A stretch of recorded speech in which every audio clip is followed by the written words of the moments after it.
Bonsoir, chers internautes. Bonsoir, tout le monde. Bonsoir, bonsoir, chers élèves.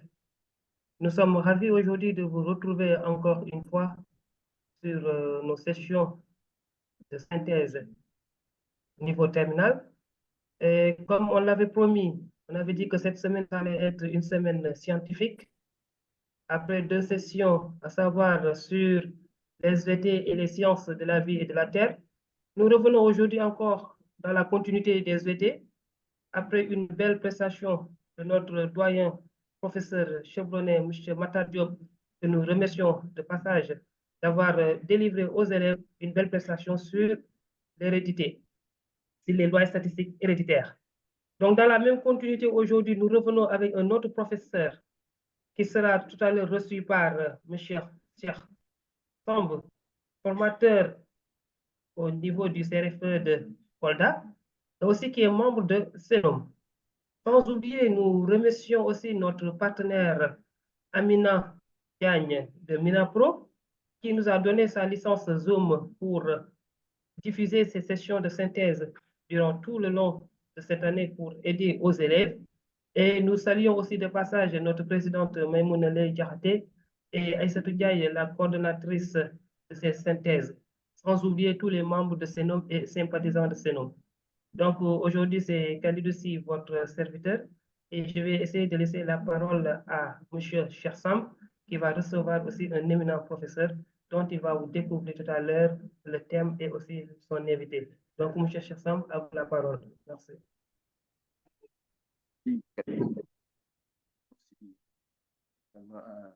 Présidente Maïmouna, ainsi qu'à chers collègues, chers participants, je dirais même chers élèves, parce que les séances de synthèse sont particulièrement destinées aux élèves. Donc aujourd'hui, nous avons le plaisir, à la suite donc de la synthèse que nous avions effectuée le mardi et qui a permis d'accueillir donc M. Matar Diop, professeur émérite, nous avons aujourd'hui le plaisir de vous présenter une séance de synthèse de SVT portant sur la génétique et particulièrement sur le thème de l'hérédité humaine. Donc, à travers ces séances, on va essayer de découvrir ce que c'est que l'hérédité humaine. Bon, d'emblée, on peut comprendre que c'est une étude de la transmission donc, des caractères héréditaires des parents aux descendants, donc d'une génération à l'autre. Et qui dit hérédité va s'intéresser particulièrement donc, aux bases de l'hérédité humaine.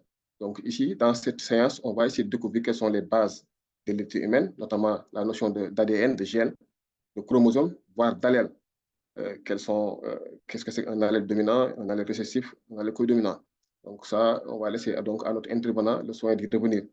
Ensuite, on va revenir peut-être sur ce que c'est que le génotype, le phénotype, la différence entre les deux, l'écriture, et pour glisser maintenant vers ce qu'on appelle les modes de transmission des caractères, notamment donc, la transmission autosomique et la transmission gonosomique. Donc, je pense qu'il y reviendra en détail. Et si le temps nous le permet, nous terminerons maintenant par ce qu'on appelle les anomalies chromosomiques, avec les anomalies chromosomiques avec les types de mutations pouvant être rencontrées. Sur ce, j'ai le plaisir donc d'accueillir un éminent prof de SVT, professeur de SVT au lycée de Sanguin, M. Isma Diop, qui a eu véritablement l'honneur de venir donc nous présenter cette séance. M. Isma Diop, on vous laisse la parole. Isma Touré, pardon. Touré. Ismaël Touré.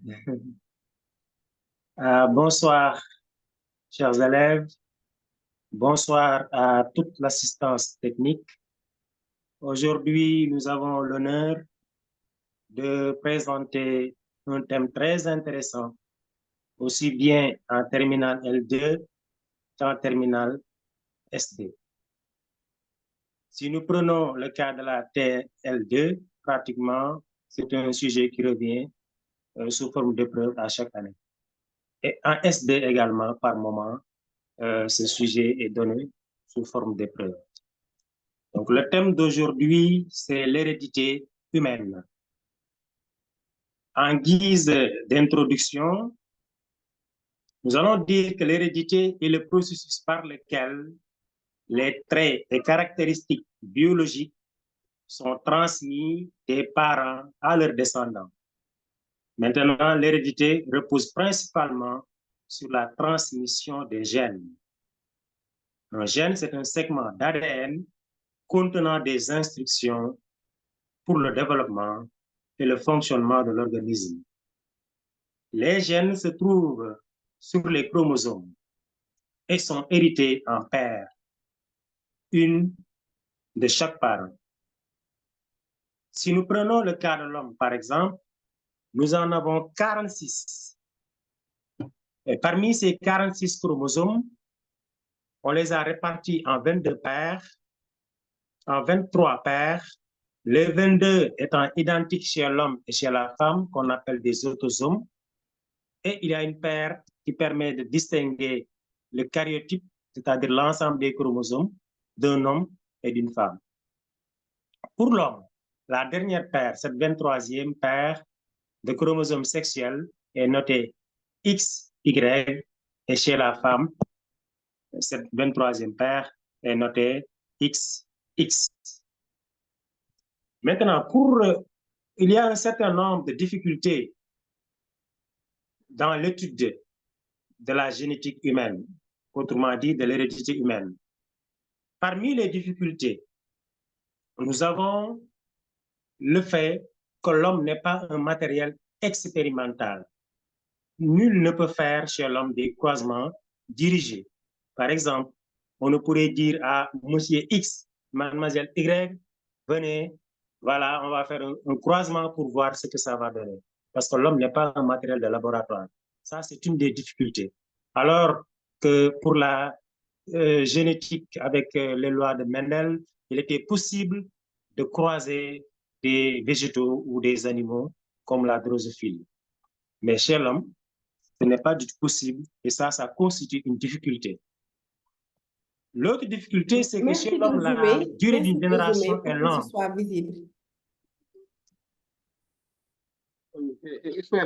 C'est bon? Oui. Vous pouvez mieux zoomer quoi, pour que les gens puissent mieux distinguer. Là, c'est très bien. D'accord, c'est clair maintenant. Voilà, c'est bon. Voilà. Donc, deuxième difficulté, la durée d'une génération est longue, environ 25 ans, et la fécondité est faible. Par exemple, chez les animaux ou les végétaux, on peut avoir des dizaines, voire parfois des centaines de petits qui naissent, alors que chez l'homme, ce n'est pas du tout possible. Et enfin, disons, on s'en arrête là pour les difficultés. Les gènes sont très nombreux. Imaginez 23 paires de chromosomes et chaque chromosome renferme de plusieurs gènes. Voilà, ça aussi, c'est une difficulté. Alors, pour étudier l'hérédité, il y a une méthode d'étude que nous utilisons assez souvent dans les salles de classe, c'est-à-dire l'analyse de pédigré, autrement dit d'arbre généalogique. Il y a d'autres techniques modernes d'analyse chimique des protéines. Mais nous, pour le moment, nous en tenons à l'étude de l'arbre généalogique, qu'on appelle également pédigré. Maintenant, pour comprendre l'hérédité et enchaîner avec les cas d'exercice qui nous intéressent aujourd'hui, nous allons voir d'abord la convention par rapport à l'écriture que nous rencontrons, ou bien les symboles que nous rencontrons pour comprendre un arbre généalogique. Pour ce faire, nous allons vous présenter ces différents symboles. Si nous avons un carré ou un rectangle, ça dépend, blanc, qui n'est pas coloré en noir, on considère qu'il s'agit d'un homme, mais qui est sain. Mais s'il s'agit d'un rond, ou bien d'un petit cercle blanc, qui n'est pas coloré en noir, assuré non, il s'agit ici d'une femme qui est saine. Maintenant, si vous avez cette forme de losange, nous avons un cas d'individu indéterminé, c'est-à-dire un individu qui échappe aux investigations. Le carré ou le rond barré signifie qu'il s'agit d'une personne décédée. Donc, lorsque le carré ou le rond apparaissent en noir, si c'est le carré en noir, il s'agit d'un homme qui est malade. Et s'il s'agit d'un rond en noir, il s'agit d'une femme malade. Maintenant, entre un carré et un rond, s'il y a un trait qui les lie, il s'agit d'une union ou d'un mariage. Maintenant, lorsque le trait est doublé, comme ici, nous avons le cas de mariage entre personnes de la même famille, ce qu'on appelle les mariages consanguins. Lorsque le couple, autrement dit, un carré et un rond reliés par un trait, fait suite à des descendants, nous avons les enfants de ce couple, comme ici. Donc, les enfants de ce couple. On a des cas de jumeaux. Un carré et un rond, il s'agit de faux jumeaux. C'est-à-dire s'ils sont de sexes différents, il s'agit de faux jumeaux. Maintenant, s'il s'agit de deux ronds ou de deux carrés reliés, comme dans le dernier cas ici, nous avons de vrais jumeaux. Mais attention, deux individus de même sexe également peuvent ne pas être de vrais jumeaux. Mais quand les sexes sont différents, nous avons affaire à des faux jumeaux. Maintenant, nous allons voir un exemple d'arbre généalogique. Donc, on a un arbre quelconque ici. On va étudier les différentes significations pour comprendre par la suite les exercices que nous allons traiter. Il est marqué à côté en chiffres romains, grand 1, grand 2, grand 3. Et par exemple, pour grand 1, il est marqué 1, 2, 3, 4. Ça désigne des individus. Maintenant, les grands 1, grand 2, grand 3 en chiffres romains constituent des générations. Donc, dans cet arbre généalogique, nous avons 3 générations. Première génération, deuxième génération, troisième génération. La première génération a 4 individus. Parce que pour désigner un individu, vous n'allez pas dire l'individu qui est en haut ou à droite, non. Il faut dire tout simplement l'individu grand 1, 1. Tout le monde sait, en face de l'arbre généalogique, il s'agit de l'individu tel. Ici, on a pour la première génération, l'individu grand 1, 1, grand 1, 2, grand 1, 3 et grand 1, 4. Pour la deuxième génération, on a l'individu 2, 1, 2, 2, 2, 3, 2, 4 et 2, 5. Enfin, à la troisième génération, nous avons les individus 3, 1, 3, 2 et 3, 3. Maintenant, comme nous l'avons signalé tout à l'heure, le carré blanc ou bien le rond blanc signifie qu'il s'agit de personnes saines. Quand c'est coloré ici en noir, il s'agit de personnes malades. Et voilà le résumé sous forme de texte. Nous avons 3 générations, grand 1, grand 2 et grand 3. Grand 1, 1 et grand 1, 2 constituent un couple. Grand 1, grand 2, 1, grand 2, 2 et grand 2, 3 sont les enfants de ce couple. Grand 2, 2 est un homme malade. Vous pouvez le voir sur l'arbre généalogique. Grand 2, 2 est un homme malade. Grand 3, 3 est une femme malade. Donc voilà de façon générale la présentation d'un arbre généalogique. Maintenant, nous allons voir un cas. Ici, il s'agit de l'albinisme, qui est une maladie héréditaire due à un défaut de synthèse de la mélanine. Donc, ce que nous appelons communément les pounets, hein, c'est l'albinisme, donc les albinos. On a ici l'arbre généalogique d'une famille, donc, dont certains membres sont des albinos. 3 types de questions reviennent assez souvent, aussi bien dans les sujets de terminale S2 que dans les sujets de terminale L2. La première question, c'est l'allèle responsable de la maladie est-il récessif ou dominant?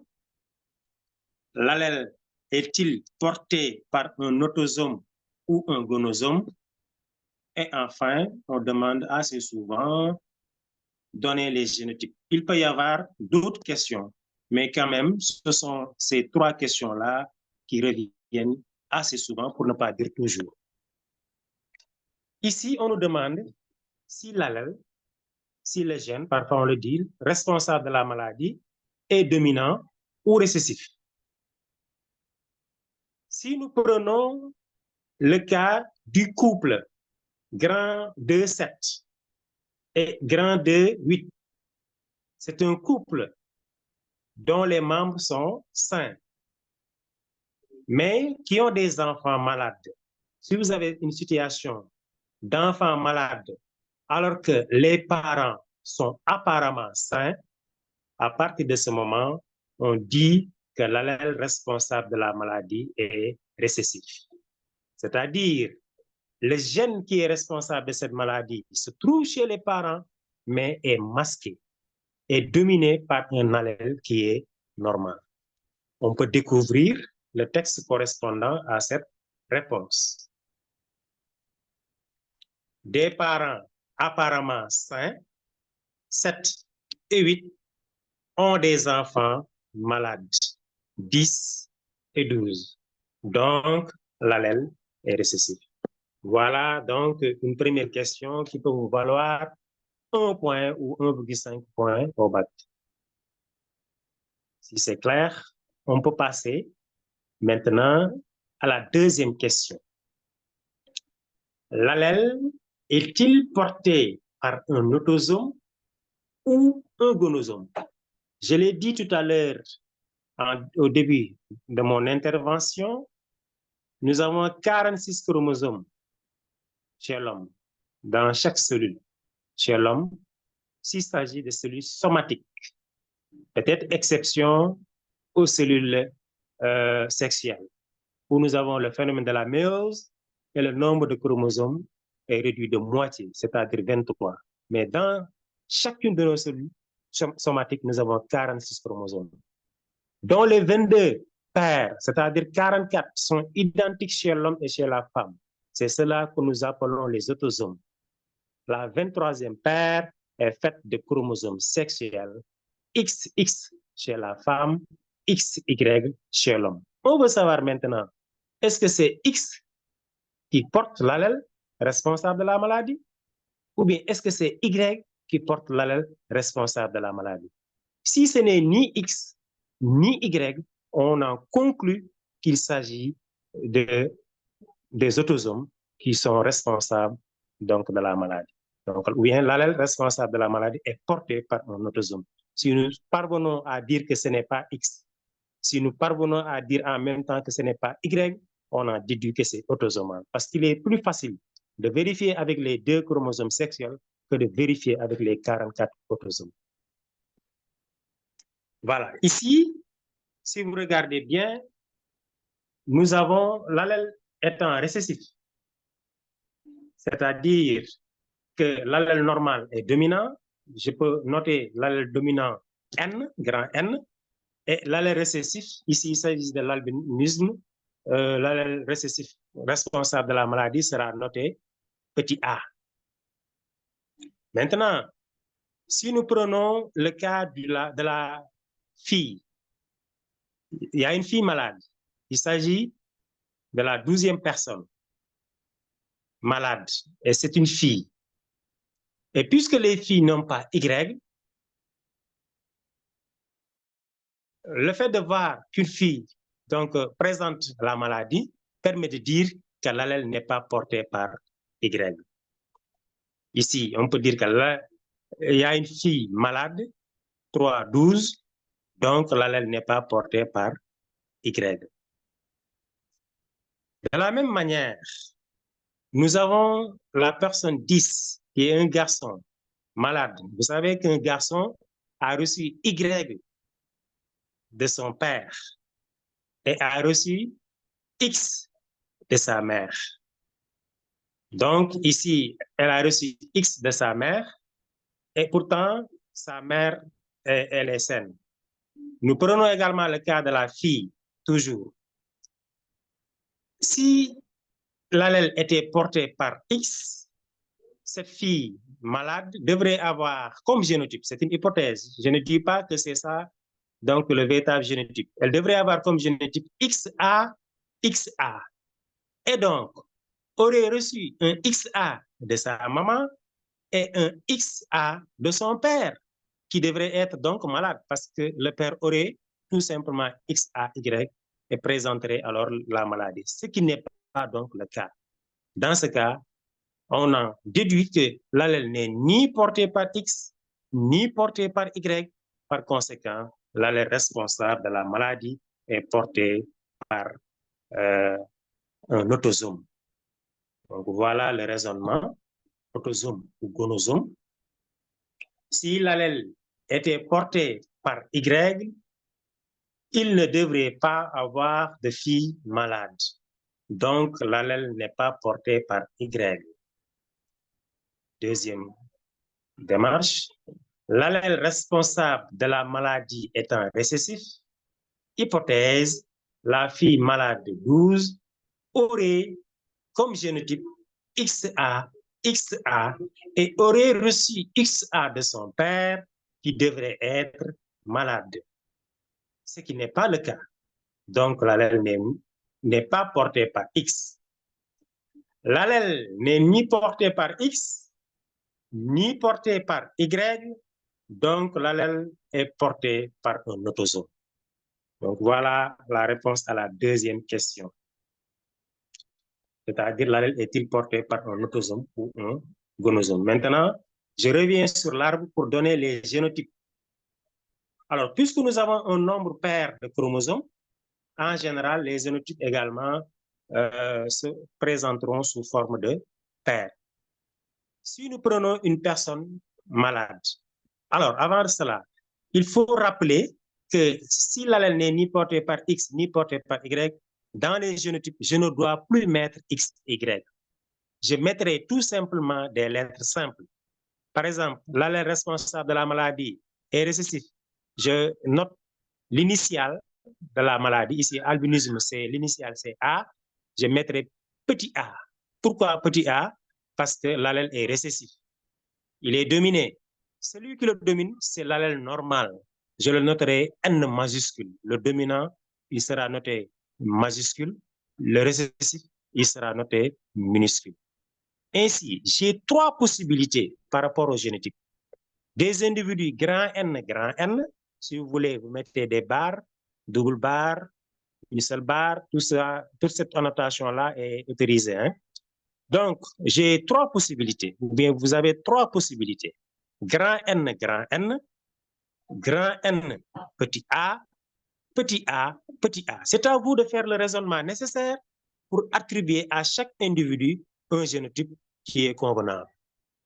Si nous prenons une personne saine, il y a une possibilité que la personne soit NA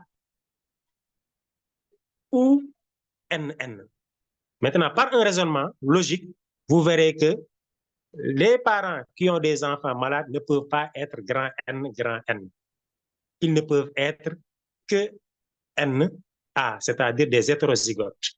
Parce que si les parents étaient, si l'un des parents même était grand N, à chaque fois le parent transmettrait N, qui est dominant, et donc la maladie n'allait pas apparaître, ce qui n'est pas le cas. Donc, ça doit être un parent qui a des enfants malades, ou bien les parents qui ont des enfants malades doivent être hétérozygotes, grand N, petit a. Et tout individu malade, puisque le responsable de la maladie est récessif, tout individu malade sera homozygote, petit a, petit a. Maintenant, chez d'autres individus qui ne font pas partie de la famille, parfois, on peut considérer qu'ils sont grand N, grand N. Voilà. Maintenant, nous allons découvrir la réponse à cette question qui concerne les génotypes. Donc, voilà les génotypes de quelques individus. Pour les parents, ce sont des porteurs sains. Donc, les parents qui ont des enfants malades, bien sûr, ce sont des porteurs sains, c'est-à-dire ils ont l'allèle responsable de la maladie. et un allèle normal. Pour les enfants, ceux qui sont sains, on peut vérifier. Parfois, on ne peut pas vérifier. Si on ne peut pas vérifier s'ils sont grand N, petit A ou bien grand N, on dit qu'ils ont des génotypes incertains. Mais si nous regardons leurs enfants, parfois, on peut savoir s'ils sont NA ou bien grand N. Donc, pour les individus albinos, je le disais tout à l'heure, ils sont homozygotes petit a. Maintenant, place à un autre exemple. Ici, une maladie qu'on appelle la chorée de Huntington, qui touche le système nerveux et qui pourrait provoquer un problème de motricité chez ces personnes-là. C'est également une maladie héréditaire. Voilà l'arbre généalogique d'une famille, un cas de famille qui a la chorée, dont certains membres souffrent de chorée de Huntington. Nous avons remis les mêmes questions. Le responsable de la maladie est-il récessif ou dominant récessif? L'allèle est-il porté par un autosome ou un gonosome? Et on nous demande également de donner les génotypes. Alors, si nous regardons bien, tout à l'heure, nous avons dit que s'il y avait des enfants malades alors que les parents étaient sains, c'était récessif. Mais si vous regardez ce cas-ci, à chaque fois que vous avez un individu malade, un de ses parents est malade. Et ça, vous devez vérifier cela dans toutes les générations. Il ne s'agit pas de le voir dans une génération et de conclure. Vérifier dans chaque génération, est-ce que chaque individu malade a au moins un de ses parents malades? Si vous avez cette situation-là, il faut conclure que l'allèle responsable de la maladie est dominant. Et il sera noté grand C. C'est comme Corée. Et c'est par convention, l'initiale de la maladie sera notée avec une lettre majuscule. Alors, dominant, ici, on peut découvrir cette réponse. Premièrement, chaque individu malade a au moins un parent malade. Donc, l'allèle responsable de la maladie est dominant. Maintenant, nous allons voir, on revient au niveau de l'arbre généalogique pour voir est-ce que l'allèle responsable de la maladie est porté par un autosome ou un gonosome. Alors, pour Y, c'est plus facile de rejeter Y ou de le confirmer. Nous avons la femme, grand 1, petit 1, qui est malade. On a déduit que l'allèle responsable de la maladie n'est pas porté par Y. Donc, nous rejetons Y. Sur le plan texte, voilà. L'allèle responsable de la maladie n'est pas porté par Y car il existe une fille malade ou bien une femme malade. Alors, maintenant, on va essayer pour X. Si vous regardez bien, l'allèle étant dominant, si elle était portée par X, le père 2-2 malade aurait sa fille malade. On va voir le père 2-2. Donc voilà le père 2-2 malade. Si l'allèle était porté par X, c'est une hypothèse, si, hein, le père aurait comme génotype X grand C, Y. Et puisque les pères transmettent Y à leurs garçons et X à leurs filles, ces pères auraient transmis XC à sa fille grand 1, 3, qui devrait être malade. Ce qui n'est pas le cas. Donc, l'allèle responsable de la maladie n'est pas porté par X. Comme tout à l'heure, il faut y ajouter que l'allèle n'est ni porté par X, ni porté par Y. Donc, l'allèle responsable de la maladie est porté par un autosome. Si vous rejetez X, vous rejetez Y, donc l'allèle responsable de la maladie est porté par un autosome. Alors, on revient à l'arbre généalogique pour déterminer les génotypes. Alors, tout à l'heure, nous avons dit que l'allèle responsable de la maladie est porté par un autosome et c'est dominant. Dans ce cas, on a grand C qui est l'initiale de la maladie et en lettres majuscules parce que l'allèle est en dominant et petit n cette fois-ci qui est l'allèle normal. Si nous prenons le cas de la mère, grand 1, 1, elle est malade. Elle pourrait avoir soit grand C, mais on rejette cette possibilité. Dans ce cas, elle aurait transmis grand C à tous ses enfants qui devraient être malades. Puisqu'elle a à la fois des enfants malades et des enfants sains, elle est donc hétérozygote. Grand C, petit n, c'est ça son génotype.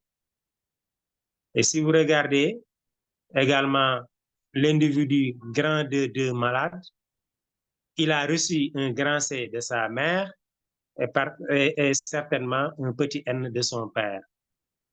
Et par conséquent, dans ce cas, il ne peut être que grand C, petit n. L'individu grand 2. Et en général, puisque ici, l'allèle étant dominant, tous les individus sains sont homozygotes, petit n, petit n. Donc, nous allons découvrir la réponse à cette question.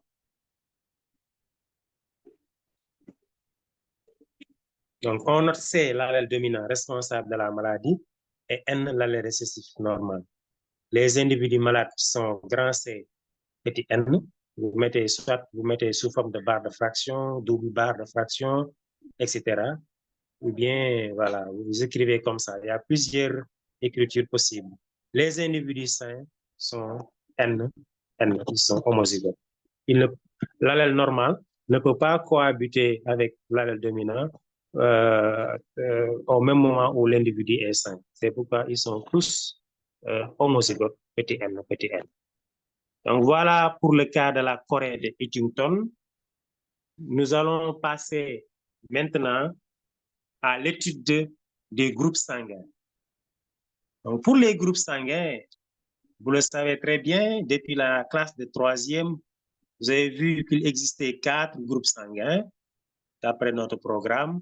Le groupe sanguin A, le groupe sanguin B, le groupe sanguin AB et le groupe sanguin O. Mais, même si nous avons 4 groupes sanguins, nous avons la possibilité, de façon générale, chez l'homme, d'avoir 6 génotypes différents. Les personnes du groupe A peuvent être soit AA, peuvent avoir comme génotype AA, ou bien comme génotype AO. Maintenant, c'est la descendance qui permettra de déterminer, ou bien des examens poussés qui permettront de déterminer s'il s'agit d'une personne de génotype AA ou de génotype AO. Les personnes de groupe sanguin B peuvent avoir comme génotype BB ou BO. Mais on ne peut pas avoir les deux à la fois. La descendance peut permettre de savoir s'il s'agit de BB ou de BO ou d'autres examens. Les personnes de groupe sanguin A, B ont comme génotype AB. Et les personnes de groupe sanguin O ont comme génotype OO. Maintenant, nous avons le cas d'une famille ici avec le cas d'un arbre généalogique.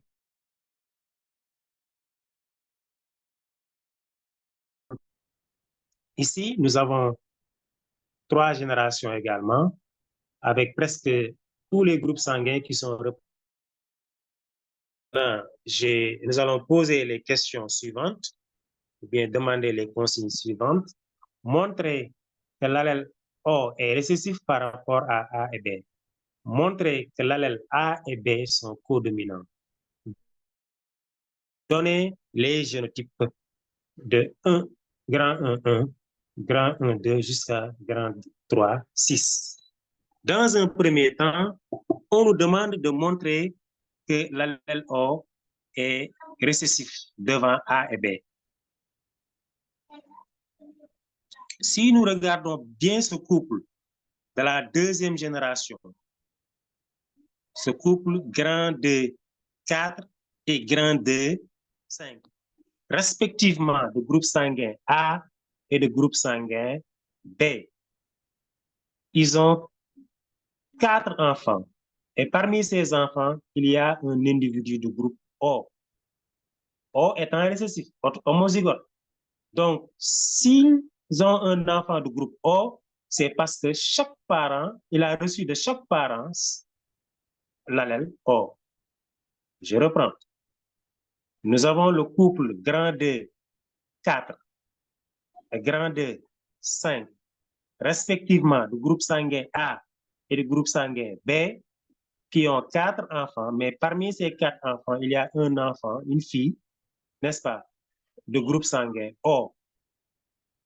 Son génotype ne peut être que OO. Par conséquent, elle a reçu l'allèle O de chaque parent. Donc, l'allèle O était chez les parents, mais masqué. Donc, nous allons découvrir cette réponse au niveau du tableau. Dans l'arbre généalogique, l'individu 2-4 du groupe sanguin de groupe sanguin B ont un enfant 3-5 de groupe sanguin O. Cela indique que 2-4 et 2-5 doivent tous les deux, malgré leur phénotype. Ainsi, l'allèle O est récessif car il ne se manifeste que lorsqu'il est associé à un autre allèle O. Voilà pour la première question, voilà la première consigne qui consiste à montrer que l'allèle O est récessif devant A et B. Deuxième consigne, montrer que l'allèle A et B sont codominants. De la même manière, on peut toujours utiliser ce couple 2-5, 2-4 et 2-5. Ont un enfant de groupe, ou bien ont 2 enfants même, une fille, 3-3 et 3-4, qui sont du groupe sanguin AB. Et dans ce cas, ces 2 enfants ont reçu chaque allèle d'un parent. L'un des parents lui a donné A, l'autre parent lui a donné l'allèle B. Et par conséquent, si les 2 allèles coexistent, les 2 s'expriment. C'est pourquoi on peut conclure que A et B sont codominants. Donc, si vous regardez bien,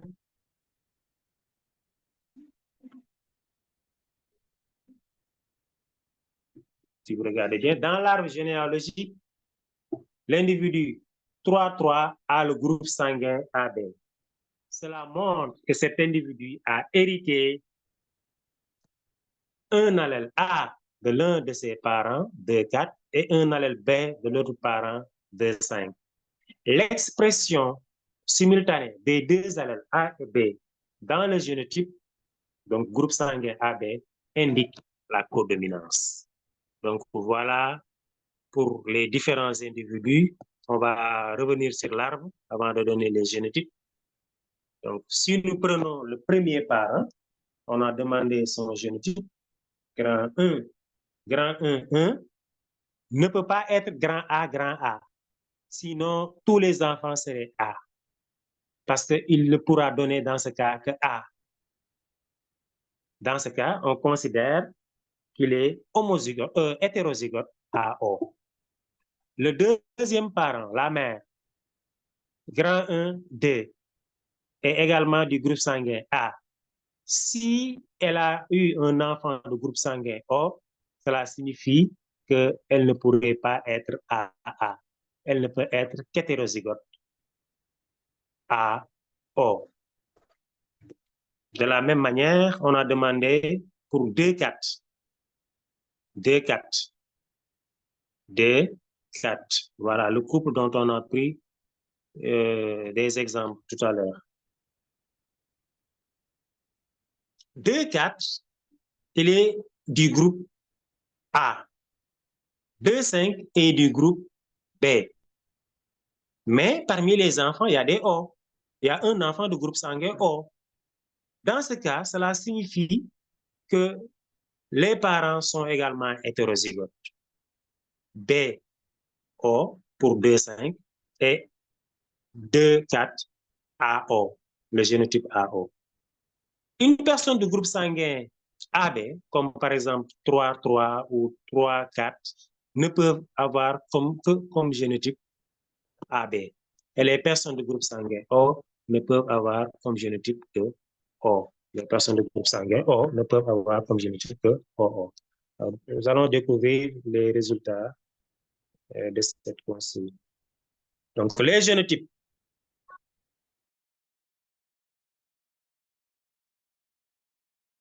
Grand 2 AO, grand 2 4 AO, grand 2 5 BO, grand 3 4 AB, grand 3 5 OO et grand 3 6.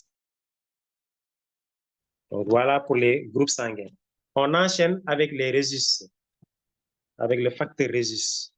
Le rhésus est une protéine qui est présente chez certaines personnes, mais absente chez d'autres, et qui a été découverte pour la première fois chez des singes du nom de macaque rhésus, d'où le nom de facteur rhésus.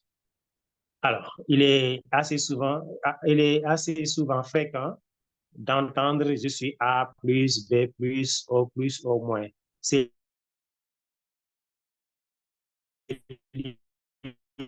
dit positif. Elles peuvent être soit B+, A+, O+, ou bien AB+. Les personnes de registre négatif, B-, ou bien A-, ou O-, ou bien AB-. Alors, pour le registre, il y a 3 types de génotypes différents. Les personnes de registre positif peuvent être RH+, ou bien RH+, RH-, selon le cas. Maintenant, il faut bien analyser l'arbre pour savoir si la personne est RH+, ou bien RH+, RH-. Mais les personnes registres négatifs ne peuvent être que RH-, RH-. On a ici un arbre généalogique d'une famille par rapport à ces registres. Et la question, c'est de dire entre l'allèle RH+ et RH- qui est dominant, qui est récessif, et quels sont les génotypes. Si vous regardez bien, pour le père et la mère, ils sont tous les deux registres positifs. Le père est B+, la mère A+. Ils ont un enfant, une fille précisément, la fille 2 chez les enfants, qui est B-. Cela veut dire que le registre négatif était présent chez les parents, chez le père et chez la mère, mais que c'était masqué. Dans ce cas, on a déduit que le registre RH- est récessif par rapport au registre RH+, qui est dominant. Donc, on va découvrir cette réponse ensemble.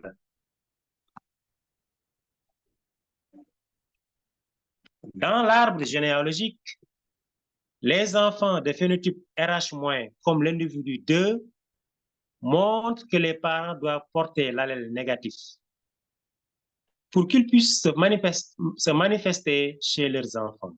Cependant, les parents eux-mêmes, père RH+, mère RH+, n'expriment pas le phénotype RH-, malgré le fait qu'ils soient porteurs de l'allèle RH-. Cela montre que l'allèle RH+ masque l'expression des RH-. Donc, le RH+ est dominant. Voilà le raisonnement par rapport à la dominance de RH+ par rapport à RH-. Pour les génotypes, on va procéder de la même façon que tout à l'heure, qu'avec les groupes sanguins.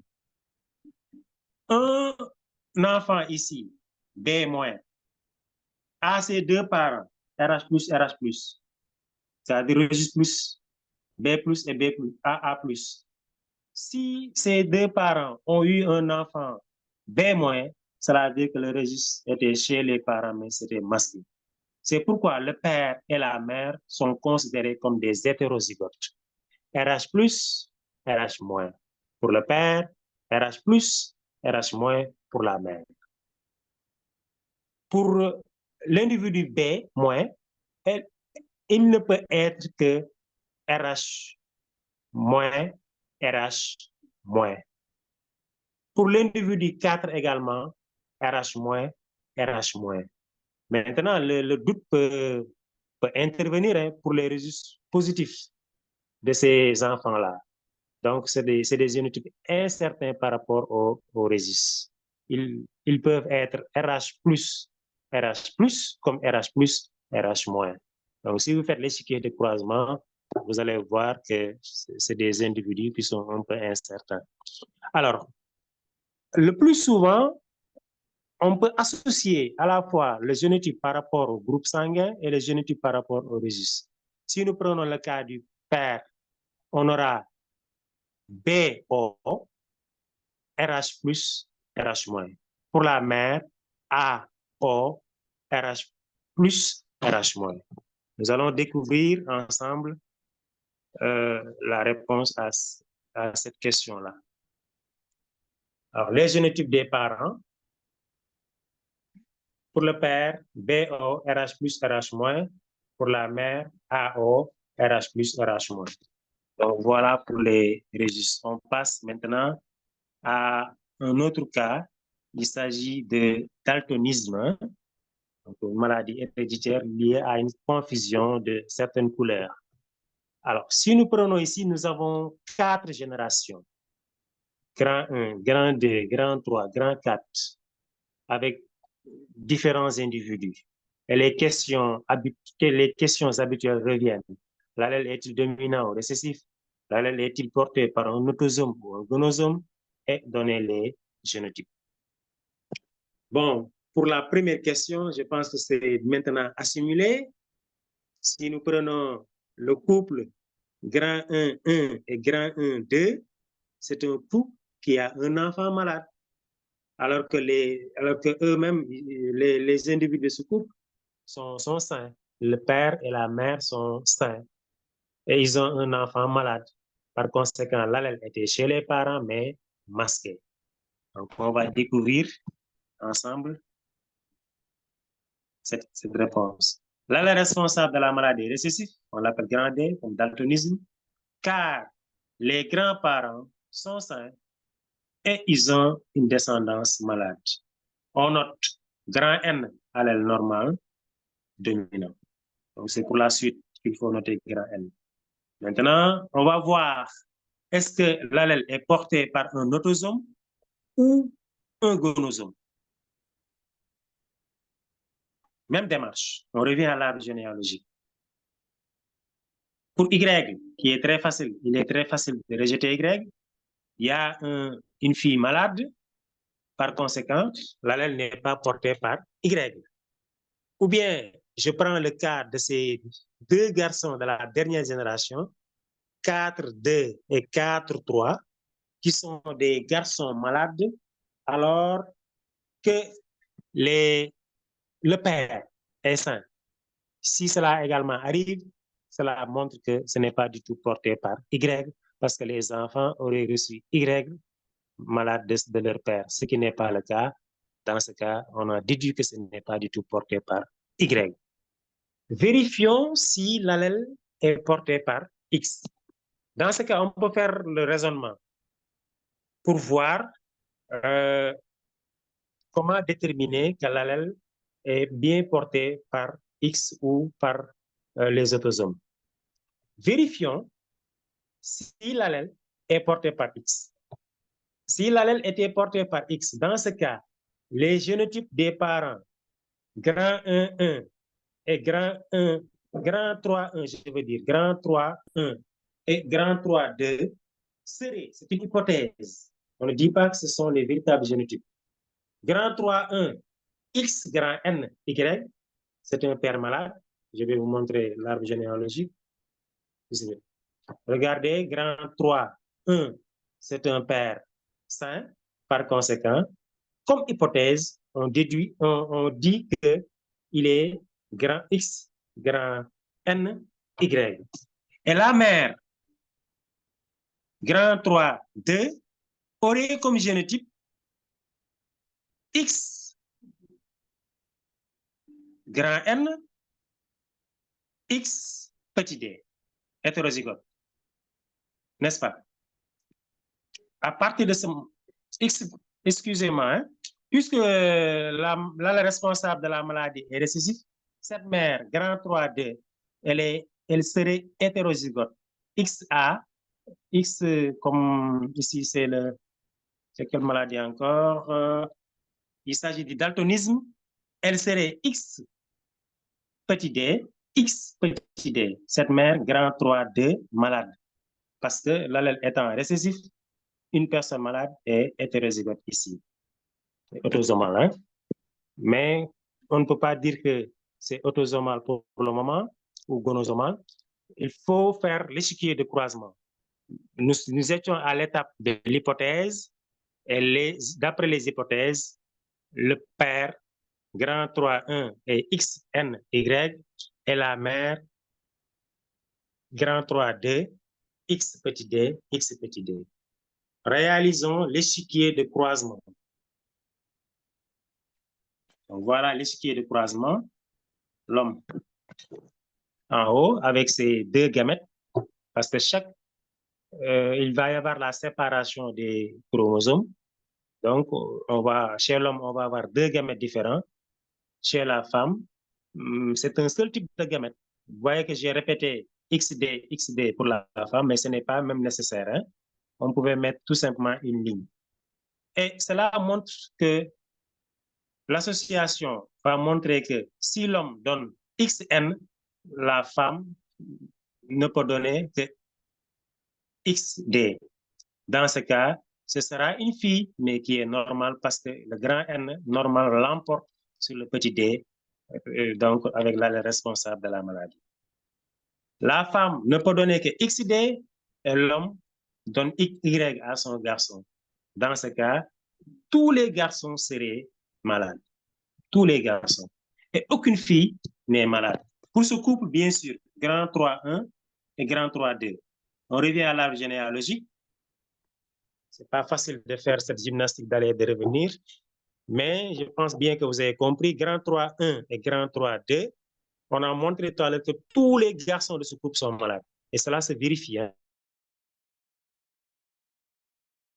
Et aucune fille n'est malade. Il y a une fille malade. Aucune fille n'est malade. Il y a une fille qui est saine. Et tous les garçons sont malades. Je pense que donc, l'échiquier de croisement est conforme à l'arbre généalogique. Dans ce cas-ci, on ne va pas rejeter X. Cette fois-ci, nous allons dire que l'allèle responsable de la maladie est porté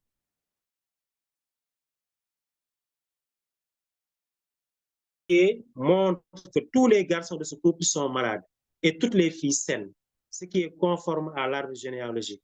Donc, l'allèle responsable du daltonisme est porté par le chromosome X.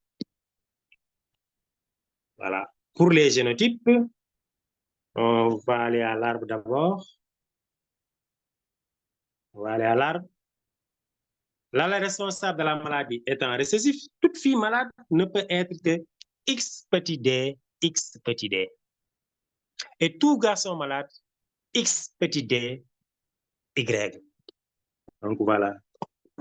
Les garçons sains, bon, ce n'est pas intéressant parce que pour les garçons sains, ils seront X grand N, Y.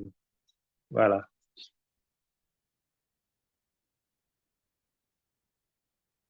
On passe pour les génotypes. Voilà. Les garçons malades, X, D, Y. Bon, en général, c'est en exposant hein, le D. Et pour les filles malades, XD, XD. Nous avons le cas de l'hémophilie. Pour gérer le temps, nous ne l'avons pas traité, mais rapidement. Si vous regardez bien, voilà, si vous regardez bien, pour le cas de l'hémophilie, nous avons 3 générations ici dans le cas de ce pédigré.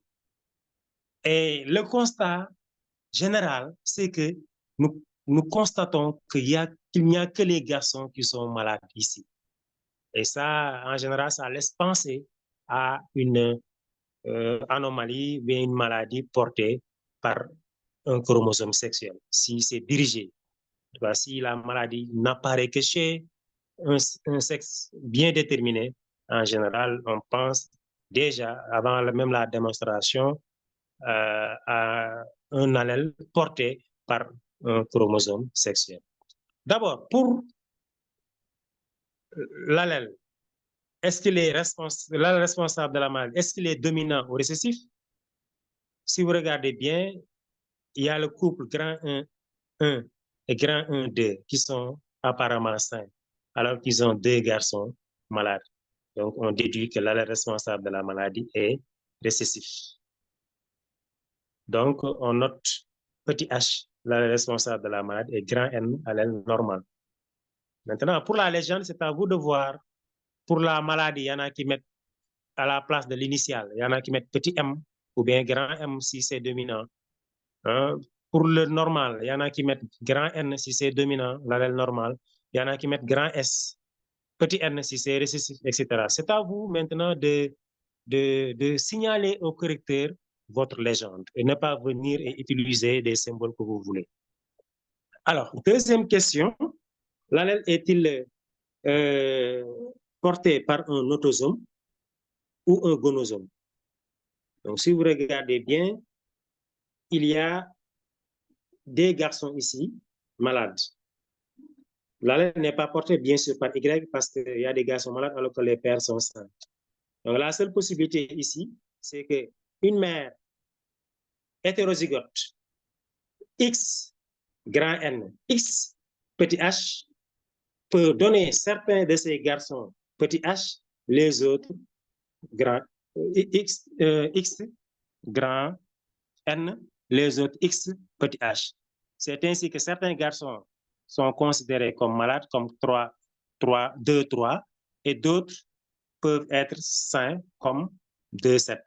Donc ici, on considère dans ce cas que la responsable de la maladie est portée par le gonosome X. Donc voilà, pour les génotypes, un garçon malade, si nous prenons le cas de 2, 3, c'est un garçon qui est XY, donc il sera XHY. On passe rapidement pour gérer le timing. Là, nous avons le cas d'une transmission quelconque avec le document 1 que j'ai montré tout à l'heure, qui représente l'arbre généalogique d'une famille dont certains individus sont atteints de cette maladie.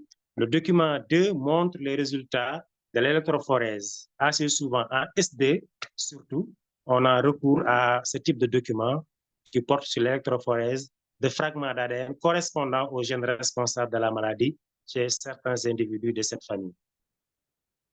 Alors, si nous avons ici le document 1 avec 3 générations, un arbre général avec 3 générations, mais également les résultats de l'électrophorèse avec le document 2. Donc ça, nous ne l'avons pas assez souvent avec l'électrophorèse. On a A1 et A2 qui représentent les allèles ici, avec 3 individus. Grand 1, 2, grand 3, grand 2, 3 et le fœtus, c'est-à-dire un individu incertain parce qu'il n'est pas encore né.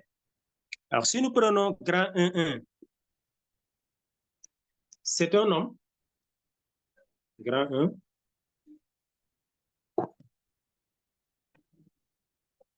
grand 1, 2, excusez-moi. Ici, il s'agit d'une femme qui est malade et qui porte à la fois grand 1, grand A1 et A2, qui sont les allèles. Une femme malade porte les deux, A1, l'allèle A1 et l'allèle A2. Grand 2, 3. Si vous regardez bien au niveau de l'arbre, grand 2, 3 est un homme qui est malade et ne porte que l'allèle A2.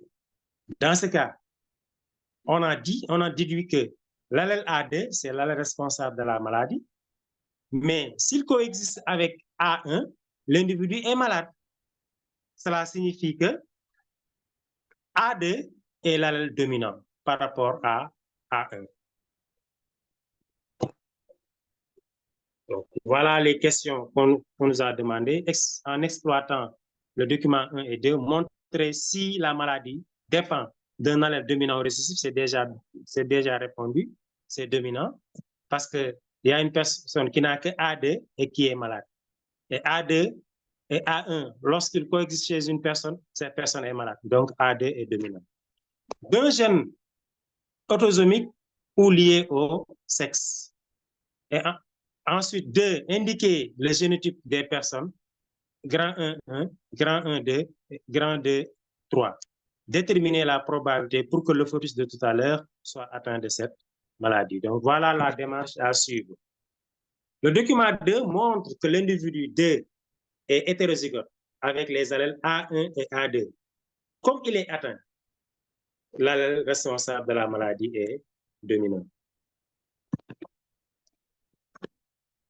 Pour la question B, l'allèle ne peut pas être sur un autosome, car l'individu 2-3 qui est atteint devrait hériter d'un allèle normal de son père et d'un allèle malade de sa mère.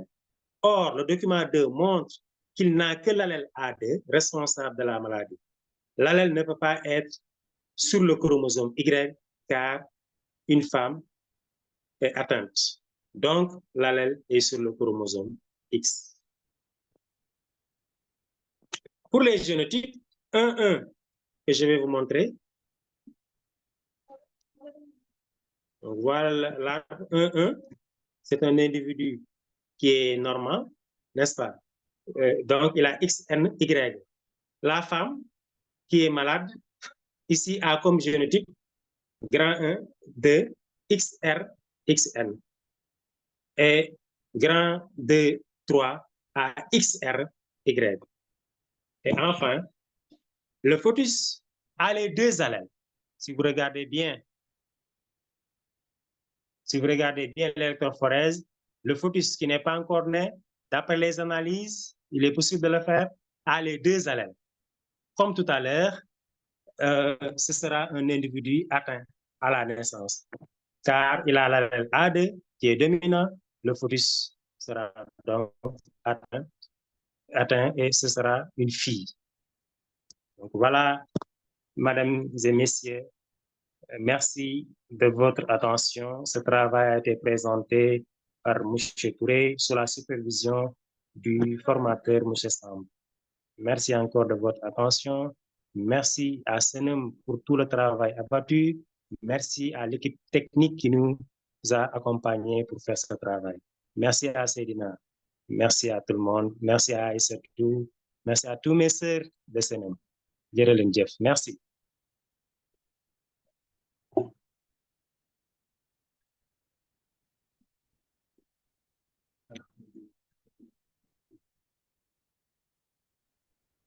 Voilà, merci Isma pour cette excellente présentation. Merci. Vous me recevez? Oui, je reçois. Je vous reçois. Donc, à l'endroit donc de tous les participants, notamment donc nos chers élèves, nous remercions très chaleureusement M. Isma Touré, véritablement pour nous avoir délivré une séance de haute facture sur l'hérédité humaine. Notamment, il est revenu sur, à partir d'arbres généalogiques, sur la notion de récessivité, mais également de dominance des allèles, avec des exemples de transmission autosomique, mais également de transmission chromosomique. Il a même, pour terminer, fait une étude de pédigré associée à une électrophorèse, ce qui représente des cas fréquents d'exercices qu'on donne, notamment aux élèves de terminale S1 ou de terminale S2. Cependant, vous savez que, comme on dit, bon, il a fait un excellent travail. Bon, pour ne pas dépasser donc, le temps qu'on lui a consacré, notamment donc, 1 heure de temps, c'est cantonné sincèrement au mode de transmission. Il n'est pas revenu, notamment donc, sur les anomalies chromosomiques. Donc, je m'en vais donc lui poser simplement une petite question. Quelles sont les anomalies chromosomiques qu'on peut rencontrer ou que les élèves peuvent rencontrer, bon, de manière très brève, là, rapidement. Voilà. Voilà, je n'ai pas voulu dépasser l'heure.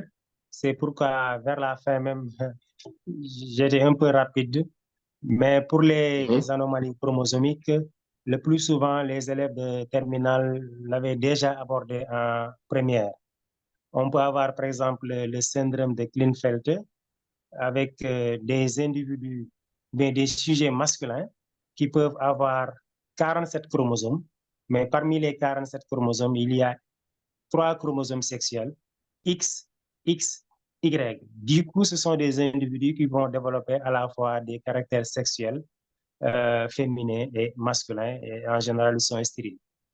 Il y a également une autre anomalie liée au nombre qui atteint les filles, et en général, qui ont 45 chromosomes au lieu de 46. Dans ce cas, elles ont 44 autosomes plus X. Et c'est des sujets féminins qui ne développent aucun caractère sexuel secondaire et qui sont également stériles. Alors, il y a toujours pour les anomalies liées au nombre, mais cette fois-ci, qui ne portent pas sur les chromosomes sexuels. Il y a la trisomie 21. Parfois, le triplé se voit au niveau de la 21e paire, parfois 13e paire, etc. Ça dépend. Mais en tout cas, il y a un triplé au niveau donc d'une des paires, ce qui fait que l'individu est de très petite taille, malformation, main courte, oreille petite, visage arrondi. Donc, c'est des signes de la trisomie.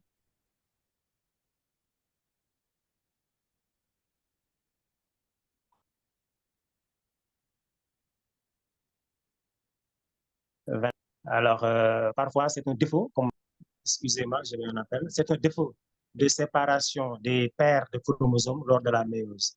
Il y a des paires qui restent liées dans une cellule sexuelle. Donc, c'est pourquoi ces individus souffrent de ces types d'anomalies. À part les anomalies liées au nombre, il peut y avoir les anomalies liées à la structure. Hein, on peut avoir la délétion, okay, ou bien la translocation. Et si nous prenons le cas de la délétion, on peut avoir ce qu'on appelle la maladie du cri du chat. Donc, ces personnes atteintes peuvent avoir des miaulements parce qu'il y a une déformation de leur larynx. Donc, pour la translocation, il y a un changement de structure, mais parfois, ça n'atteint pas trop la.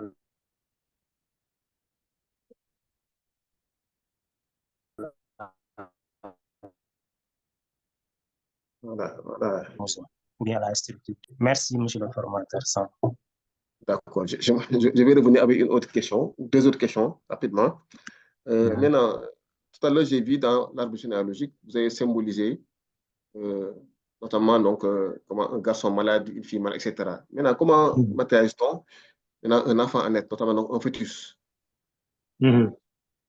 Voilà. Parfois, vous avez vu sur les arbres, on met à l'intérieur un point d'interrogation ou bien une sorte de losange. Voilà. Ça montre que l'individu échappe aux investigations. On ne connaît pas beaucoup d'informations sur lui, etc., etc. Ou bien il n'est pas encore né. Donc voilà, parfois on met un point d'interrogation ou bien un symbole mathématique qui n'est pas le carré, donc sous forme de losange. Donc voilà. D'accord, je vais terminer maintenant par une dernière question. C'est par rapport à l'écriture des génotypes. Bon, tout à l'heure, j'ai dit, dans le cas de l'albinisme, vous avez écrit par exemple un NA pour matérialiser un individu, par exemple, le porteur, N grand N pour matérialiser un individu totalement sain, et petit a pour matérialiser un individu malade. Bon, mais je vois que ça, c'est des lettres qui sont juxtaposées. Mais parfois également, comme vous avez dit, on fait des fractions. C'est de fractions, quoi, des barres. Très bien. Parmi les deux écritures, quelle est celle qui est la mieux acceptée? Voilà, la mieux acceptée, en tout cas l'écriture la plus fréquente avec les corrections que nous recevons au bac, c'est sous forme de fraction avec 2 barres. Par exemple, grand N, double barre de fraction sur A, si c'est un individu porteur. Les individus malades, petit a, on mettra petit a, double barre, petit a, sous forme de fraction. En général, c'est l'écriture qui est plus utilisée dans les courriers que nous recevons avant d'avoir les copies au bac. Voilà, je pense que c'est assez clair. Merci beaucoup pour les réponses. Je pense que c'est Merci, également monsieur assez le clair. formateur. Voilà, pour les élèves. Maintenant, je vais laisser la parole à Saïdou pour clore maintenant la séance. Merci. Voilà, merci beaucoup à notre cher professeur Ismaël Touré. Et aussi, merci beaucoup à monsieur Cheikh Sambou, formateur au niveau du CRFPE de Kolda et aussi membre de CENOM. Sinon, à part dire que monsieur Cheikh, nous avons beaucoup appris aujourd'hui. Je dirais que ce ne sont pas les élèves de terminale seulement qui ont appris aujourd'hui. Même nous-mêmes, nous avons suivi avec un grand intérêt et parce que nous avons des fois aussi besoin de connaître aussi quelques maladies qui sont des maladies héréditaires, comment est leur processus et autres. Donc là, nous avons beaucoup appris aussi, surtout sur la détermination aussi du sexe. Et on a vu comment aussi nous recevons de nos parents certaines maladies et qui nous donne telle maladie et telle maladie héréditaire. Donc, encore une fois, je dirais que ce ne sont pas les élèves de terminale seulement qui ont appris, mais nous aussi, parents, nous aussi, enseignants, nous aussi, internautes qui suivons, nous avons beaucoup appris cela. Sinon, à part vous dire un grand merci et surtout merci aussi à M. Ismaël Touré. C'était un plaisir de travailler avec vous. Merci beaucoup, ça a été Merci très à clair Senem et et à aussi nous toute avons l'équipe. beaucoup appris. Voilà, Merci, sinon, merci bon, pour vous dire que encore une fois, CENOM est toujours là pour vous les élèves. En ce moment, nous travaillons avec les élèves de la classe de terminale parce que bientôt, ça sera leurs examens. Et sur ce, je vais vous annoncer que demain, on va essayer de pivoter un peu, changer un peu de cap et aller vers la question littéraire. Et cette fois-ci, ce sont nos amis anglophones qui auront demain leur tour au niveau de l'antenne. Et demain, nous allons recevoir encore un autre grand formateur dénommé M. Mansour Sidjaï, et qui va recevoir ici un professeur éminent aussi, un professeur chevronné. Donc, je dirais que demain, c'est pour les élèves littéraires et aussi pour les élèves scientifiques, parce que l'anglais est pour tout le monde. Donc, demain, ça sera à partir de 17h30 sur le thème la rédaction de dialogue en anglais, l'oral de contrôle et quelques conseils pratiques que vont donner M. Mansour Sidjaï et son invité. Donc, sur ce, nous remercions encore une fois tous ceux qui ont suivi cette synthèse sur les sociétés, surtout sur l'hérédité humaine, que nous avons beaucoup appris et nous adressons nos vifs remerciements encore une fois à Mina Pro, à Amina Diagne de Mina Pro, aussi à notre présidente Aminata Leye, Maimouna Leye Diakhaté, à Aïssatou Ndiaye et aussi à tous les membres de CENOM. Et nous donnons rendez-vous aux élèves demain, Inch'Allah, à partir de 17h30. Donc, merci beaucoup et à demain, Inch'Allah. Allez, bye bye. Merci.